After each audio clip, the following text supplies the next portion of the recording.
जिसको आपको भी स्वीकार करना होगा। तो इस मंडप में वर जो है कन्या के समक्ष अपने 5 वचनों को प्रस्तुत करता है और वर अपने पहले वचन में कहता है, क्रीडा शरीर संस्कार समाजोत दर्शन हास्यम प्रतिगृह आनंद चित प्रोषी। वर कहता है कि आज के बाद आप हमारे साथ हमारे घर पर चलेंगी तो हम और आप दोनों साथ में घर पर निवास करेंगे, लेकिन ऐसा भी हो सकता है कि आप घर पर रहे और हम किसी कारणवश देश परदेश या बाहर कहीं पर चले जाते हैं।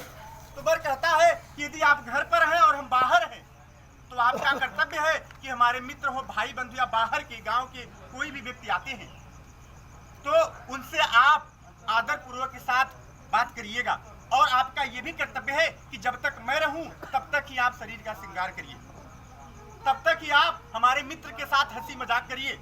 लेकिन अगर मैं कहीं बाहर चला जाता हूं तब तुम्हें हमारे मित्र के साथ हंसी मजाक करने का कोई भी उद्देश्य नहीं होना चाहिए। यह आपके समक्ष हमारा पहला वचन है। अपने दूसरे वचन में वर कहता है, विष्णु वस्त्र नर साक्षी ब्राह्मण ज्ञाति बांधवा पंचम ध्रुमालोक्यम स साक्षी तुम ममागत। दूसरे वचन में वर केवल यही बताता है कि इस विवाह के साक्षी कौन कौन से, प्रमाण कौन कौन से हैं। तो वर ने कहा कि इस विवाह के 5 साक्षी हैं। विष्णु वैष्णव साक्षी, वर कहता है कि सबसे बड़े जो साक्षी हैं वो कलश में विद्यमान विष्णु भगवान है। कलश से मुख्य विष्णु लिखा गया है, कलश के मुख में विष्णु भगवान का वास होता है। ये कलश यहाँ पर क्यों रखा जाता है? क्योंकि इसमें विष्णु भगवान बैठे हुए हैं। तो वर कहता है कि विष्णु वैष्णव साक्षी, वैष्णव का अर्थ होता है अग्नि, ये अग्नि प्रज्वलित है, ये भी आपके विवाह का साक्षी है। ब्राह्मण ज्ञात बंधुआ, और इधर के भी ब्राह्मण इधर के भी ब्राह्मण, ये तीसरे साक्षी है। बांधव, आपके भी भाई बंधु माता पिता हैं, हमारे भी भाई बंधु आए हुए हैं, ये हमारे विवाह के चौथे साक्षी है। पंचम ध्रुमालोक्यम से साक्षी तुम आगत है। वर कहता है कि इस विवाह का जो 5वां प्रमाण है वह ध्रुव तारा होता है, तो ऊपर देख लीजिए, जो आकाश में विद्यमान होता है। तो वर कहता है कि इन 5 लोगों को साक्षी मानकर आज मैं तुम्हें अपनी पत्नी के रूप में स्वीकार करता हूं।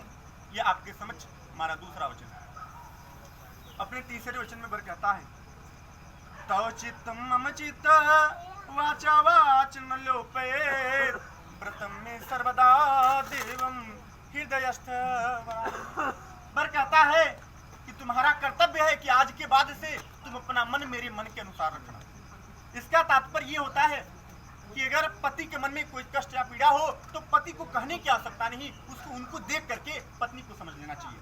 और ऐसा भाव पति के मन में भी होना चाहिए कि पत्नी के मन में अगर कोई कष्ट या पीड़ा है तो कहने की आवश्यकता नहीं है, उनको भी देख करके समझ लेना चाहिए।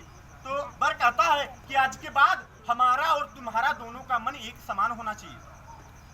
और वर कहता है कि आप हमारी धर्म पत्नी बनेंगी तो मैं आपसे अगर अपना कोई गुप्त बात या कोई रहस्य बताता हूँ तो आपका यह भी कर्तव्य है कि उस बात को आप केवल अपने हृदय में रखिएगा। यह आपके समक्ष हमारा